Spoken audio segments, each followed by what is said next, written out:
Thank you all for coming. Hare Krishna. Welcome. Is anyone here for the first time? Quite a few of you. Okay, nice. Thank you for coming. So this is harekrishnavalley.com.au, and we have been here for around about 35 years on this property. We bought this property in 1987, and in 1989 we built these buildings here on the property.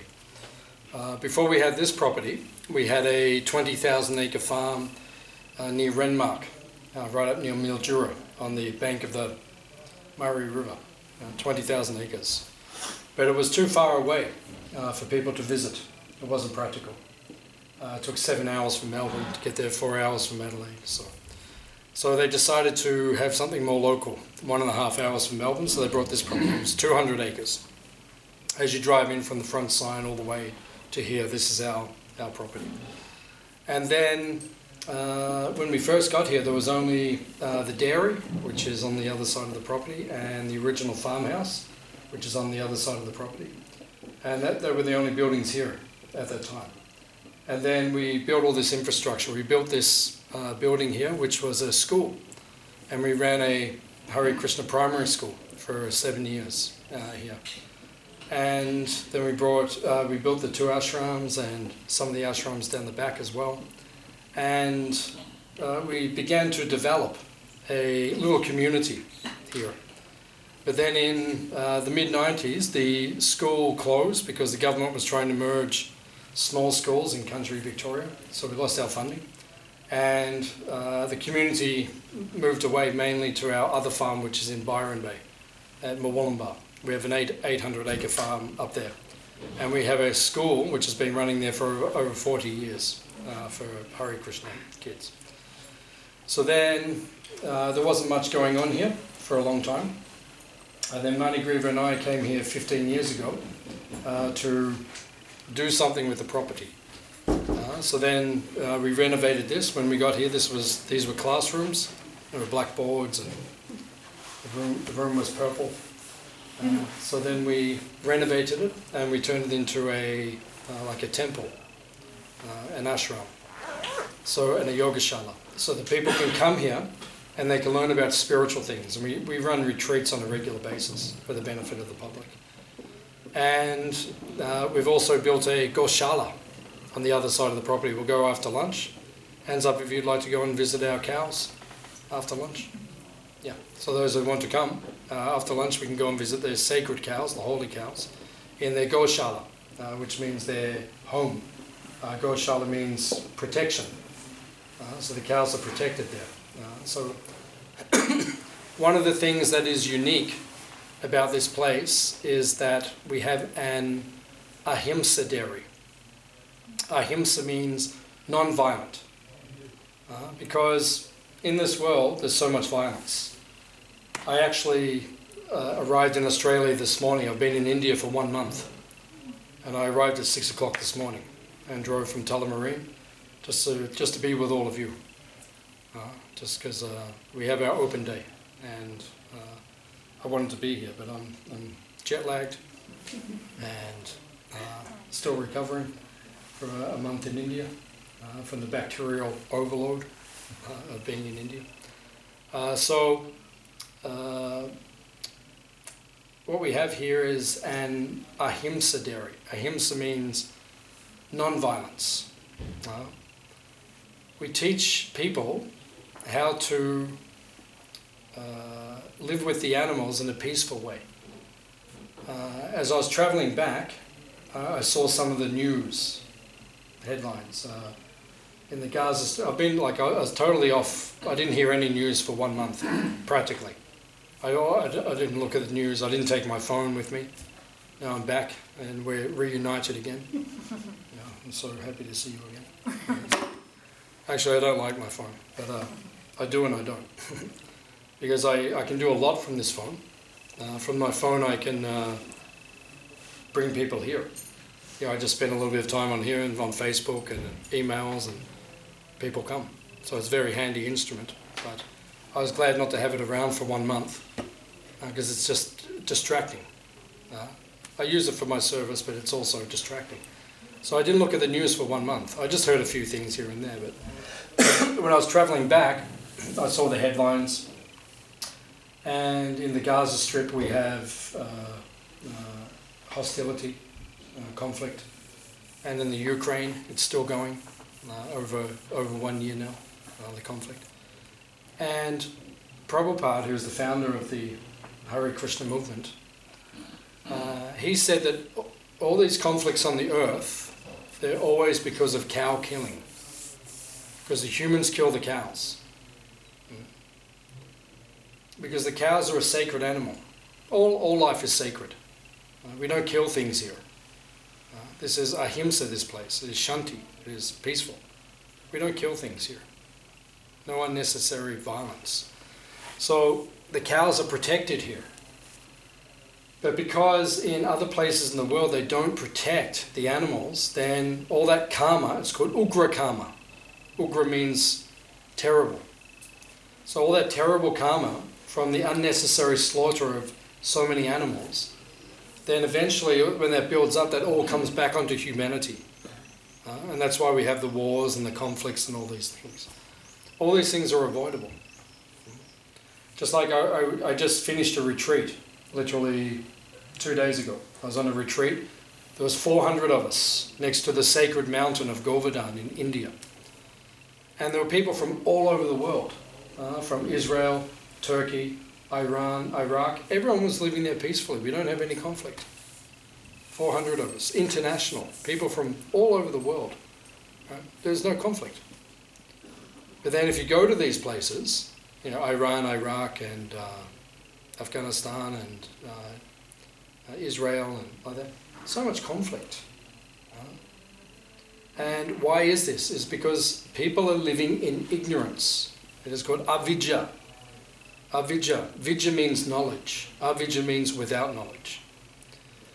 Just like, say when you buy a phone, right? Then you get an instruction manual. Hands up if you read instruction manuals when you're... One person. Okay, good. So one person on the planet reads instruction manuals. There's a reason we get instruction manuals, right? We get them because they teach us how to use the product. So you get maximum effect and you don't break it. So it's beneficial that we should read the instruction manual. So Bhagavad Gita, for example, this ancient book of knowledge from India, it's like an instruction manual on how to live in this world, spoken by the Supreme Person himself. And if we follow these teachings, then we will overcome ignorance. We will raise ourselves to the spiritual platform, to understanding our spiritual essence, and then we will relate with others on the spiritual platform. And then you don't have problems in your life. Right? Everything minimizes. You see around the world there's so much conflict and so much difficulty because people are following an ignorant path. For example, they eat the animals, and then suddenly all this violence comes back onto them, and then humans say, oh, where did that come from? Why? No, because you live violently. Like in the Ukraine, they eat a lot of beef, a lot. Right? They're well known for it, and they're eating it in the trenches while they're fighting. So they continue to slaughter, and then it happens to them, and then everyone says, oh, why is that happening? It will never stop, that's the point. It will never stop. You'll never have peace on earth unless you learn to live peacefully with all the living entities. So that's what we teach here at Hare Krishna Valley. That's why we have an ahimsa dairy. Ahimsa means non-violence. That if you treat the animals with respect and love, you also get that energy in your life. You will get a spiritual reciprocation from Krishna himself, and your life will become peaceful. So that's one of the reasons why we follow this lifestyle. And we have many nice cookbooks. If you want to learn about vegetarian cooking, you can go into our shop. Many nice cookbooks about how to cook. Some people were saying to me before they want to learn the art of vegetarian. And we run vegetarian cooking retreats here throughout the year as well. And if you want to learn, you just come on a Sunday for the open day, come early, and you can cook with us in the kitchen. We can show you how to cook all these things. I was just in India for a month. So many culinary delights. So many amazing preparations. And it's all vegetarian, purely vegetarian. You don't have to kill animals to eat well. Actually, it's the opposite. You eat better. Your consciousness is clear, your mind is peaceful, your heart is peaceful, right? Your body is healthier. You have so many positive effects. So that's one of the things we teach here at Hare Krishna Valley.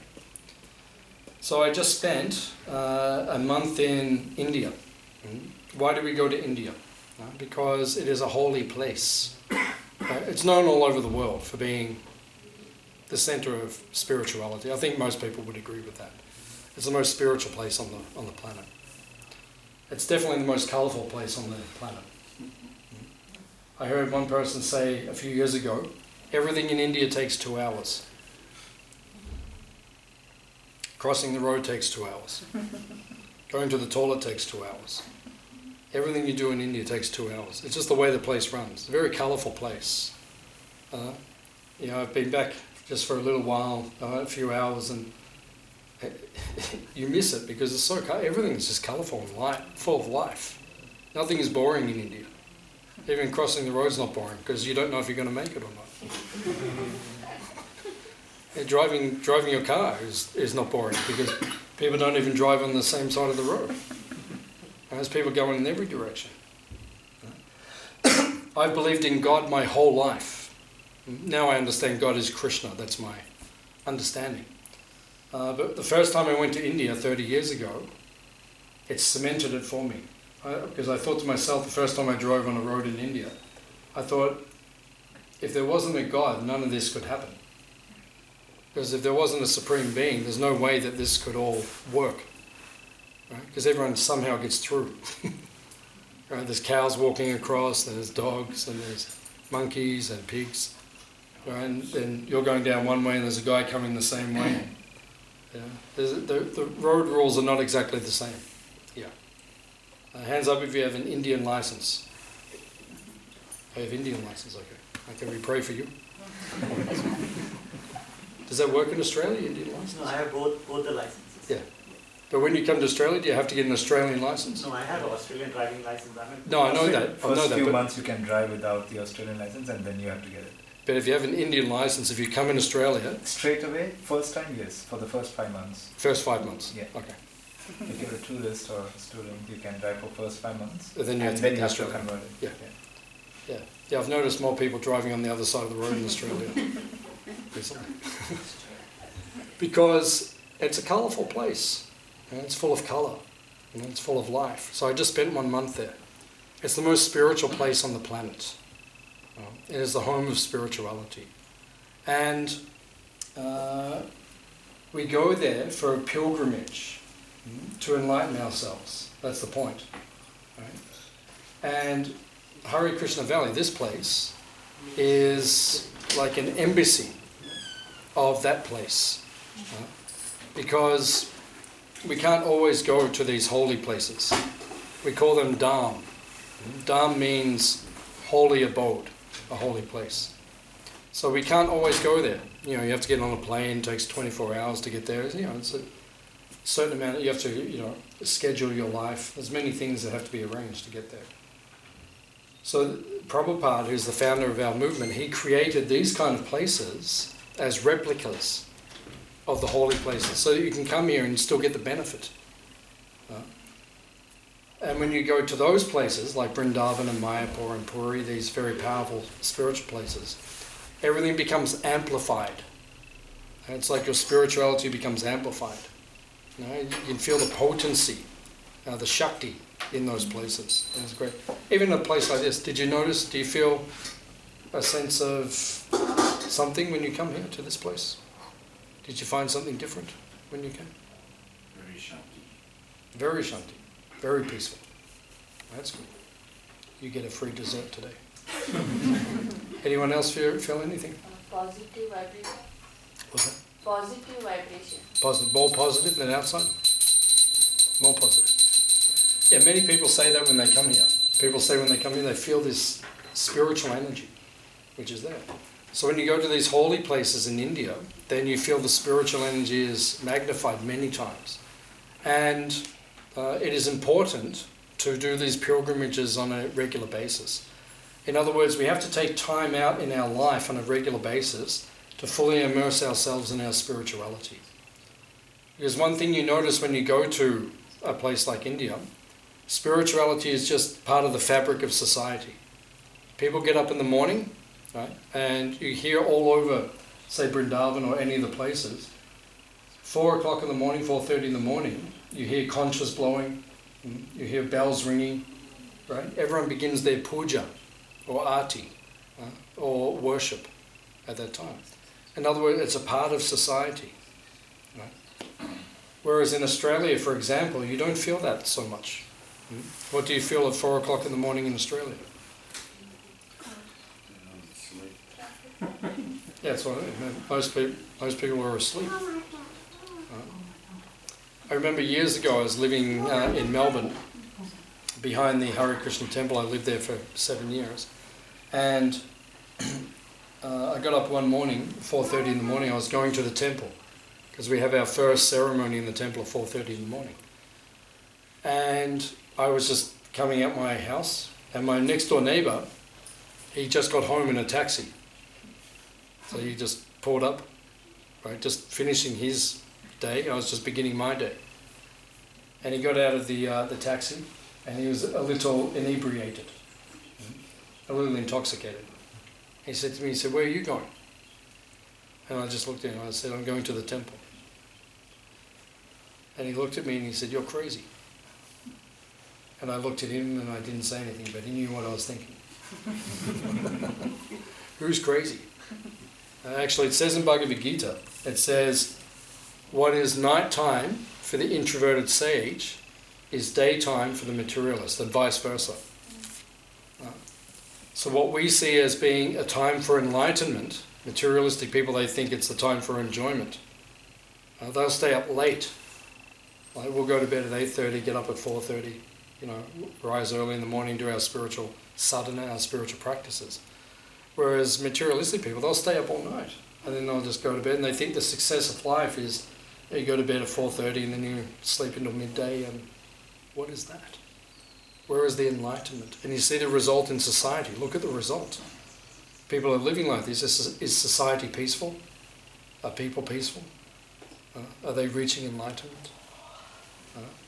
So in these ancient teachings, it teaches us to have a pilgrimage on a yearly basis. It actually says in the ancient teachings that 1 month in a year you should go on pilgrimage. You should go to holy places. It actually says in the Manosamhita. And it says every 7 years you should spend 1 year going to the holy places. I haven't been able to incorporate that one as yet. But maybe in the future. One in 7 years. You just fully absorb yourself in the spiritual practices. And it says 1 day in a week should be fully dedicated just to your spiritual practices. Even in Christianity, they have on the Sabbath, on Sunday. Saturday. Yeah. Or Sunday, most of the Western world does it on Sunday. Yeah. So people, they know, 1 day a week we should fully dedicate ourselves.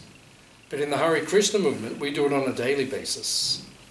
Right? We rise early in the morning, and on a daily basis we do our sadhana. Sadhana means your spiritual practice. So it's like going on a mini pilgrimage every day, so that you can purify your consciousness. And then you can come to places like this, like ashrams like this, where you can also practice spiritual life. And if you're fortunate, you can also go on pilgrimage to holy places like in India. So I just got back this morning, a little jet lag, but feeling spiritually enlightened, spiritually enlivened from being with so many sadhus, so many saintly people, spiritual people, for 1 month and practicing in their presence. And we should make this, incorporate that as part of our life. Right? Have something, even if it's 10 minutes a day. If you get up in the morning and you have 10 minutes where you just focus on your spirituality. Do some mantra meditation or some sort of practice, and you'll feel the benefit. Just like before, we were doing this chanting. This is called mantra meditation, or we call it kirtan. So I just did a retreat with 400 people from around the world, and we absorbed ourselves in chanting, in kirtan, and in mantra meditation. We did, one day we chanted 64 rounds of the Hare Krishna mantra, which would take, on average, about 8 hours. On average. You know. Aniruddha Prabhu was telling me that he chants about 10 minutes per round now. So it's about 2.5 hours for him to do his 16 rounds. So then, if you're doing 64 rounds, it would take like 10 hours a day. So we dedicate ourselves on a regular basis to doing this mantra meditations. This mantra is very powerful. That's why we do it. Sometimes people say the Hare Krishna people are happy. And where does the happiness come from? It actually comes from mantra meditation. Chant and be happy. That's one of our mottos. If it doesn't work, we'll give your money back. You can try it. Prabhupada said, our founder said, he said, just try it for 1 week. We do 2 hours a day of mantra meditation. He said, just try it for a week. Even if you just do 10 minutes a day for 1 week and see if it has a positive effect. If it works, then you gain something. If it doesn't work, then you didn't lose anything. This is the power of the mantra. It's very, very powerful. So, it actually says in the Srimad Bhagavatam, the great, it's on the second shelf of the bookshelf back there. It's 18-volume encyclopedia of spirituality. Just like we have Encyclopedia Britannica, or Encyclopedia, what are the other ones called? Wikipedia. Which one? Wikipedia. Wikipedia. we have Wikipedia. We also have Vanipedia. We have all of Prabhupada's books. We call it Vanipedia. We can get Vani or instruction on a regular basis. So there are so many encyclopedias. So we have an encyclopedia on spiritual life, which it takes up the whole second shelf there. It's called the Srimad Bhagavatam, which we study on a regular basis. And in the 12th canto, near the very end of the Bhagavatam, it says, Kale dosha nite rajan asti heko mahan guna kirtanat eva krishnasya mukta sangha param vrajet. Kale dosha nite rajan. Kali. What is Kali? What is Kali? Anyone knows? Anyone here from India? She's an incarnation of Parvati. Yeah, there's that Kali. Yeah, you're correct. Yeah, but I was speaking about the other Kali. In this verse, it's speaking about the age. Oh, so Kali Yuga. Kali. Oh, the age of decline. Kali Yuga. Juga. Juga means age. Century. Century or age, yeah. Because it describes in the ancient teachings there are 4 ages. And we're in the 4th age now. It is called Kali. Kali means dark. We're in the dark age. Does it feel like a dark age? Does it feel like? Is the world a bit dark? Yeah, it is. The reason it feels like that is because it is. We're in Kali Yuga. So it will feel like a dark time. Kale dosha nite rajan. Dosha niti. Dosha. Dosha means? That's a pancake in southern India. Oh no, that's dosa. Dosa. Sorry, different one. False. Faults. Dosha means faults. Yeah, faults, defects. Niti. Niti means? Prosperous. Niti. Process. Prosperity. Yeah, that's one definition. Also means ocean. Niti means ocean. Nadi. Yeah, niti. Yeah, the different meanings. Sanskrit, the words can have multiple meanings, depending on the context. Kale dosha niti. Nite. Rajan. Dosha niti means this world, this dark age that we're living in right now is an ocean of faults. Just like if you drive half an hour, you'll get to the ocean. Like last night I was flying over from Singapore to Australia, and you look out the window and what do you see?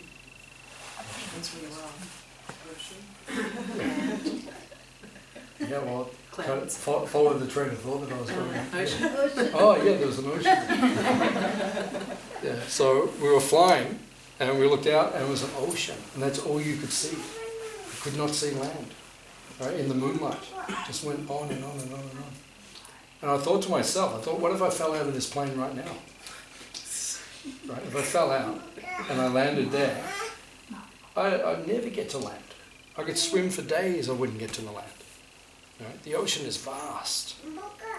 He is powerful. Krishna says in Bhagavad Gita, of bodies of water, I am the ocean.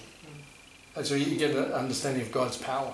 Just look at the ocean, right? How powerful it is. So,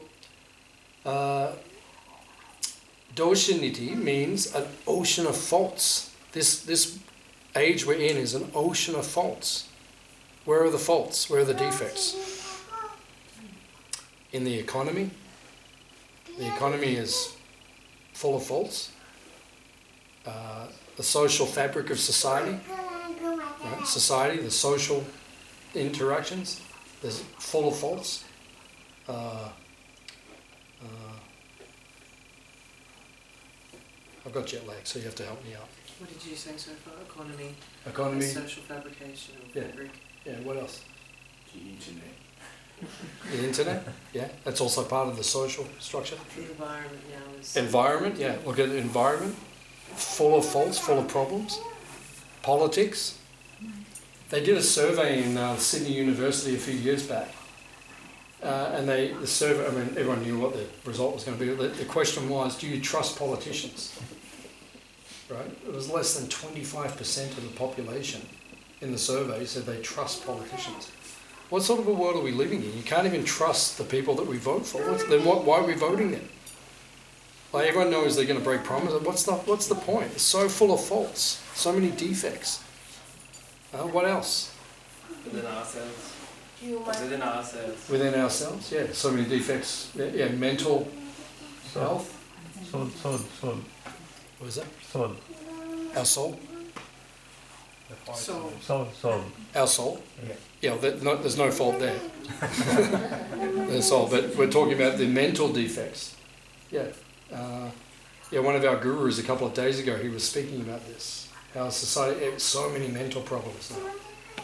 And he actually gave 3 very nice instructions for well-being, which I wrote down. And sorry, I can't, my brain's not going up to speed, but if I had the book I could read them too. Very interesting what he said actually. 3 ways to cultivate well-being. I think I'll incorporate it into some retreats and some of the seminars and classes that we do. So the faults are everywhere. In this age of Kali, Doshaniti. But then it says, Asti Yeko Mahan Guna. Mahaguna. Mahaguna means? Big character. Big character or great qualities. Guna. Guna means qualities. Maha means great. So even though there's so many problems, Asti Eka. Eka means one. Like when we go to India and we're walking around Govardhan Hill, the kids come up and they say ek rupee, ek rupee. 1 rupee probably. they're still asking for 1, or is it punch now? I think it's punch now. I don't think it's egg anymore. But now, that was many years ago when I started walking around the hill, it was ek rupee. Yeah, but now, as my wife was saying, it is das rupee or... Punch rupee. Yeah, or they even ask for 50 rupees. It's like that now. Depending on crowd, they ask dollars now as well. Yeah, The cost of living has gone up. Phone pay. Inflation. Yeah, They have so- a QR code now. so, Yeah. They have to scan and then you can send the money to them. this is the They ask if you've credit card. yeah, this is the world we live in. So ek means 1. So Asti Eka Mahaguna. Eka Mahaguna. There's 1 great quality. So many faults in this world, but there's 1 great quality. Kirtanat eva Krishnasya. If you kirtan means glorification. Krishna, of Krishna's names, God's names.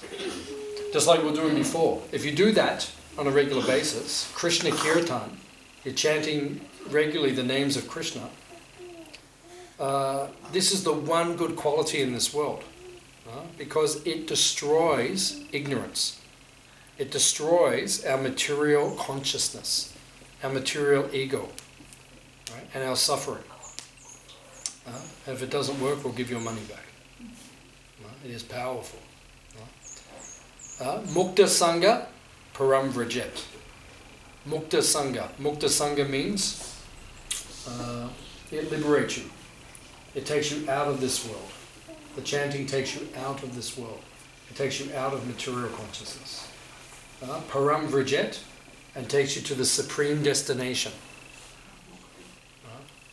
So even beyond Mukti. Param Vrajet. Braja means the place where Krishna lives. Just like all these pictures in our temple, they are windows into the spiritual world. If you want to understand what it's like in the kingdom of God, in heaven, in the spiritual world, you just look at those pictures. God is with his cows. He's with his peacock. He's with his friend. And he's dancing with the gopis. This is how he spends his time. If you were God, how would you spend your time? What would you do? Dance with my friends. Dance with your friends, have picnics, play with your cows, play on your flute. This is how you would spend your time. Krishna uses his time in the best way. Leela. Leela means pastimes, activities. So this is the benefit of the chanting. So we teach everyone here. That's why we call it Hare Krishna Valley. We teach everyone, chant Hare Krishna. Just try it. And if it works, then you gain something. And if it doesn't work for you, then there was no defect. Nothing was lost. And your life will become sublime. It will become spiritualized. So what I'll do, I'll ask if anyone has any questions or any comments on anything we've discussed, or about anything in the world, and we can try to answer if there's anything. Yeah. So what was, you shared earlier your routine about the retreat in India. You were chanting probably for 8 hours. What else was a part of your routine while you were there for a month? Oh, for a month? Yeah. The first 3 weeks we were on yatra. So we were taking people on parikrama. So we were going to our 3 main holy places, Mayapur, Puri and Vrindavan. And each day we would take people around to the different holy sites, the different temples and the different tombs of the great saints, the different holy places. It was a very interesting trip. I had 6 ladies come with me, right? 3 of them were from Mexico. One of them had never had any contact with the Hare Krishnas before. Solange, a lovely lady. She's now a lifelong friend. And she said we can come and stay with her in Mexico anytime. So if we're ever in Mexico, don't know when I'll be there. But she's a very sweet person. And she wrote to me and she said, a friend of a friend had advised that she come on this holy pilgrimage. And I said to her, well, it's very spiritual. You know, it's going into the Hare Krishna tradition. And every day we go to temples and we go, it's not like a sightseeing trip. And she said, yeah, that's okay. I want to do something deep. So that's what we did for the first 3 weeks. You know, we go deeply into visiting different holy sites to learn more about our tradition. In Vrindavan. Vrindavan is where Krishna appeared. So we go around the different places where Nandagram, where Krishna himself lived. And we visit all these places to learn more about Krishna. And then the last week, then we were on a retreat, a holy name retreat, a Nam retreat. And one day we chanted 8 hours. We did the japa. One day we did about 7 hours of kirtan. And we chanted at one place in the evening called Kusum Sarovar, which is beautiful. I can show you a picture of this. It's beautiful. It's 300-year-old built by Man Singh, one of the great princes of Jaipur. Beautiful monument, a beautiful lake. It said the lake is, I think, 18 elephants deep. Beautiful, sacred lake. And the... you need to know. I've never heard that measurement of. No, it was a very interesting Oh, that's measurement. 18 elephants deep. It's funny. That's why when you go to India, that's why I'm saying it's so colourful. Because if I was in the West, we'd say, okay, it's 32 metres deep or something. Yeah. Right. Elephants is much more It's a interesting. little bit boring. Yeah. But if you say Hati, right, 18 Hati, 18 elephants deep, so much more colourful. That's what India is like, it's so much more colourful. So yeah, it's said to be very deep. And the government has renovated the, because it's a sacred shrine, it's a historical site, and they've renovated it, and they've fixed the soapstone all over it, redone it. It's quite beautiful now. And they lit it up at night now. So at night time it's blue and yellow, and it's quite mystical actually. Very tasteful the way they've done it. You probably saw pictures of. Yeah, that's it. Look on. Send me a message. I'll send you a link to one of my friend's Facebook pages. You can see it online as well. You can see. Oh, you just look up Kusum Zora online. So one day we just did kirtan. We were just chanting like that to absorb our consciousness and purify our consciousness. And then 2 of the other days on the retreat, the gurus were speaking. So it was about 3 hours a day where the gurus would just speak and enlighten us about how to deepen our chanting, deepen our sadhana, so we become more proficient in our practices also. So that was the basic. That's it. So please join us next year. Sure, would love to. Yeah, why not? Come. So was this ISKCON organized, or was this ISKCON organized retreat, or? The retreat I just went to? Yeah, organised. ISKCON members. Yeah, 400 people came from around the world.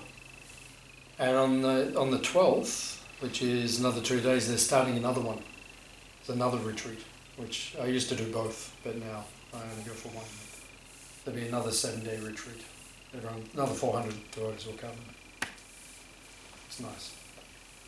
And earlier when you said about India, what I feel is it's an organized chaos. Even though there is chaos, it's still organized with the blessings from God. So it's God organized chaos. That's what. If God wasn't involved, it wouldn't work. That's true. I was in India in 1999, in Mumbai, in one of our temples at Chalpati. Yeah, Radha. What's the deity? Is it Radha? Can't remember the name of the deity. But yeah, we're there. I was at Chalpati, and I was speaking to the president of the temple in Mumbai. And it was 1999, and I was there, and I think it was November, and everyone was talking about Y2K. You know, the year 2000. Yeah, everything was going to fall apart. Society was nervous. And then I said to him, because everyone was talking about it, Y2K, like how it could potentially been a problem. And I said, oh, are you preparing for Y2K?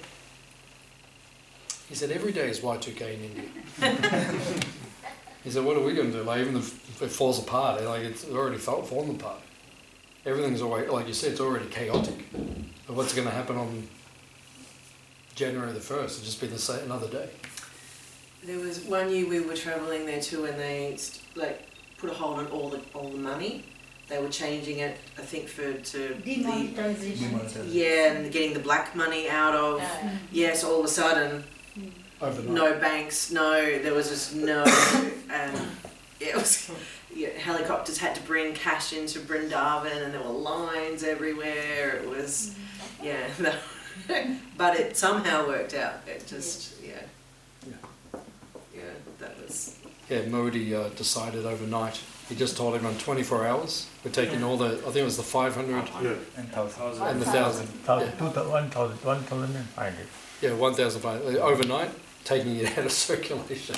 Wow. That's right. So it caused massive You chaos. could only take out a certain amount, 10,000 rupee a day or something out of the banks. You Yeah. could only, it was wild. But it was interesting because for us, we were there when that happened, and it had minimal effect on us. Because if you have faith in Krishna, Shraddha, everything will always be peaceful. And Prabhupada actually said that because Prabhupada was in Calcutta during the First World War and the Second World War. And in Bengal, in the First World War, there was a huge famine because the British were in control of India and they were taking all the food and sending it to Europe, to Britain. And millions of people were starving in Bengal at the time. But Prabhupada made the comment because he lived through that. And he said, it's interesting, the Vaishnavas, or the devotees of Krishna, they did not starve. Even in a famine, there was enough food. Because Krishna will always look after the devotees, those who are devoted to him. Any other questions? Hare Krishna Prabhu, thank you for the class. When you mentioned before, when you were answering the first question, you said you said like the gurus were saying, like talking about like how to perfect the sadhanas. What was one of the things they said? That's a good question about perfecting the sadhana. One of the teachings was there are 6 elements of perfecting your japa, or your chanting, your meditation. And the first of the 6 elements is one has to withdraw the mind from materialistic things. Because even when we're chanting sometimes, do you chant sometimes? Yeah. So do you notice when you chant, your mind sometimes goes off and thinks about materialistic things? Does that happen sometimes? Yeah. So that happens to all of us. So in order to perfect your chanting, you have to learn to withdraw the mind from the material things and absorb it in service to Krishna. So that was one of the things that we were taught. Thank you. You're welcome. Maybe next year you can come with me, we'll go on the retreat together. I want to. You want to? Okay. We'll speak to your mother. See if we can get her to finance it. Then I can take you with me, we can go on the retreat. It'd be nice. So, yeah. Seeing we're talking about sadhana, I just, Patanjali in Yoga Sutras says that sadhana should be done for a long time, it doesn't say how long, without break, and in all earnestness or with zeal. So my last few years of practice is, how do I practice without break? And to me it's, how do I make my life living yoga? So how do I, it's all really good to sit down and meditate for half an hour and do japa for half an hour. And then you get in the car and someone cuts you off and you Yeah, but that's the point. The point is the reason we do the reason we do the sadhana, and we do it early in the morning. Like at the retreat where everyone was getting up, 4 o'clock. There's people getting up even earlier than that. So the reason we do the sadhana early in the morning is so that when you go into the day, you don't react like that. If you're reacting like that, that means you're not doing your sadhana properly. Sure, but what I'm saying is, so I'm going further, saying that how do you make every aspect of your life a practice, a sadhana? It means in the morning. Sadhana means practice. Yeah. That's in the morning. Seva is what we do during the day. Sure. Right? That's not sadhana during the day. It's seva. Like we're here, we're cleaning the cow barn. That's seva. Yeah, but let me explain the difference. That's seva. Yeah. But if you don't do the sadhana first, you won't do the seva in the right consciousness. Sure. Right? But in a way, seva is still a form of sadhana. Yeah, we can explain it any way we want. But the point is, during the day, if you don't do those practices in the morning, during the day, your consciousness will not be correct. That's why we do it. Sure. And if you do it like that, then your consciousness will be correct.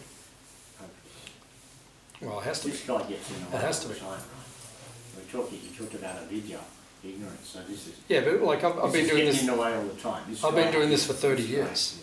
Yeah, sure.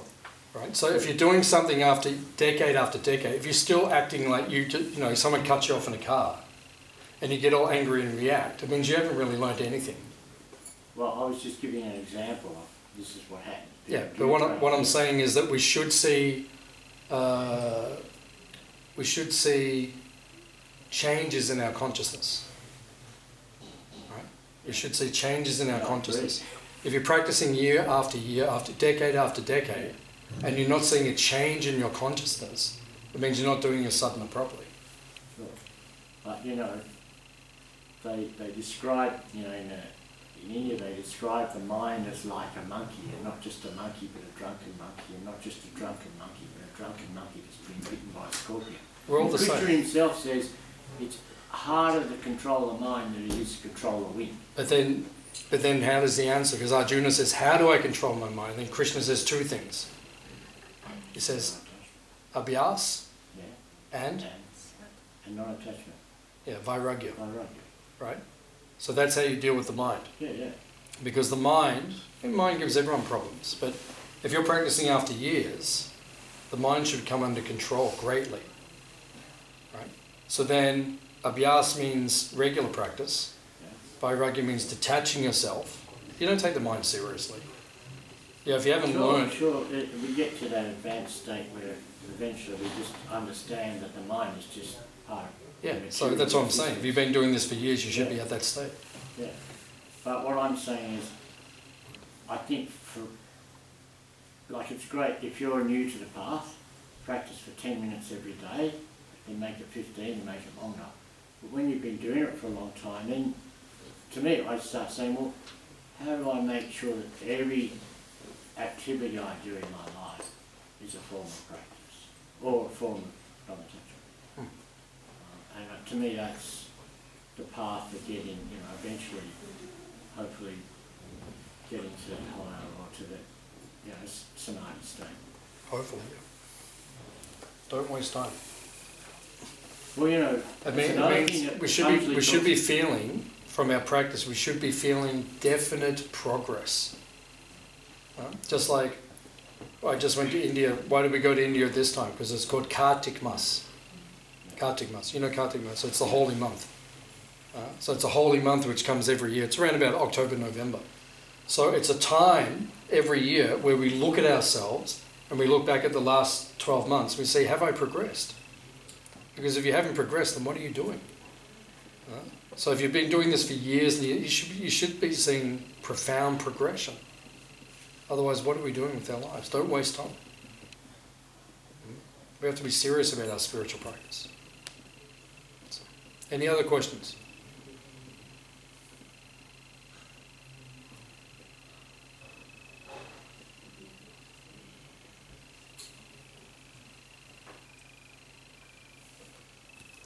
We've all attained enlightenment.